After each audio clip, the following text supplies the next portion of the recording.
Welcome sir. अभी sir आप लोग एग्रीकल्चर के बारे में थोड़ा सा मैं चाहूँगा सर, बेसिक चीज़ें बताएंगे, ठीक है ना? सभी को मेरा नमस्कार। आज वो जोश नहीं है। नमस्कार नमस्कार, क्योंकि जितनी लंबी नमस्कार उतनी लंबी कार। बहुत बढ़िया। अगर नमस्कार ही लंबी नहीं होगी तो कार कहाँ से आएगी? नहीं तो कार खरीदनी है क्या? बिल्कुल। चलिए, थैंक यू। बहुत सेशन हो चुका है हमारे बीच में और थोड़ा सा समय मुझे भी मिला है इस बीच में से आपके बीच बात करने के लिए। मैं बरेली से PSRB रिटायर्ड सीमा सुरक्षा हूँ और पिछले 3 साल से मैं यहाँ पर अपनी सेवाएं यूनिलिंक में दे रहा हूँ। जहाँ तक मैंने यूनिलिंक को समझा है, जाना है, पढ़ा है, इसकी गहराई तक उतरा मैं समझा हूँ, अभी भी मैं सिर्फ 10% ही समझता हूँ। अभी भी 90% समझना बाकी है, क्योंकि यूनिलिंक एक समुद्र बन चुका है। आज बात करेंगे हम इसके ऊपर, एग्रीकल्चर के ऊपर। एग्रीकल्चर अगर हम बात करें, आवाज ठीक आ रही है सभी को? एग्रीकल्चर की अगर हम बात करें तो हमारा देश, भारत देश एक कृषि प्रधान देश है। अगर आज के दौर की हम बात करें तो हमारे बहुत सारे रास्ते अर्थव्यवस्था के खुल चुके हैं, लेकिन यही हम अगर पिछले 50 सालों में जाए तो हमारे देश की जो सबसे बड़ी अर्थव्यवस्था थी वो क्या थी?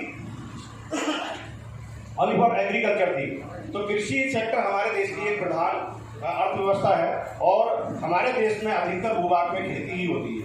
तकरीबन मैं समझता हूँ आप में से ज़्यादातर लोग या तो उनकी खेती होगी या खेती करते होंगे, और अगर कुछ नहीं करते तो खेती में पैदा किया हुआ नाश्ते वो खाते हैं। ठीक है, तो आज हम बात करें पिछले 50 सालों पहले हमारे देश में जब गोबर की खाद से खेती हुआ करती थी तो हमारे यहाँ पर आपने देखा होगा लोगों की उम्र 100 साल हुआ करती थी। यस या नो? और आपके गांव शहर में दंगल हुआ करते थे, पहलवान हुआ करते थे, यहाँ तक कि 1 क्विंटल की बोरी उठाने वाला जवान आपके हर घर में मिल जाता था। मिलता था कि नहीं? इन गुजरे हुए 50 सालों की अगर हम बात करें, यानी वर्तमान की आज की अगर हम बात करें तो आप देखिए आपको 100 साल का आदमी ढूंढने से नहीं मिलेगा। मैं कहूँगा कि आपको नजर ही नहीं आएगा। ठीक है, इसके अलावा आप देखिए 1 क्विंटल की बोरी तो छोड़ दीजिए, ये 4 मंजिल पे होटल है, यहाँ पर कई लोगों की सांसें यहाँ तक आते आते ऊपर नीचे वाइब्रेशन करने लगी हुई। ठीक है, इसके बाद आप देखिए दंगल, पहलवान, वो सारी चीजें खत्म हो गई। और अगर इसी तरह से अगर जो आज हमारा देश यूरिया, DAP, केमिकल फर्टिलाइजर पे जिस तरह से यूज कर रहा है, इसी तरह से कंडीशन अगर चलती रही तो हमारे देश में आने वाले पीढ़ियों की उम्र धीरे धीरे घटते हुए 25-30 साल तक आ जाएंगे। हुआ क्या? द्वितीय विश्व युद्ध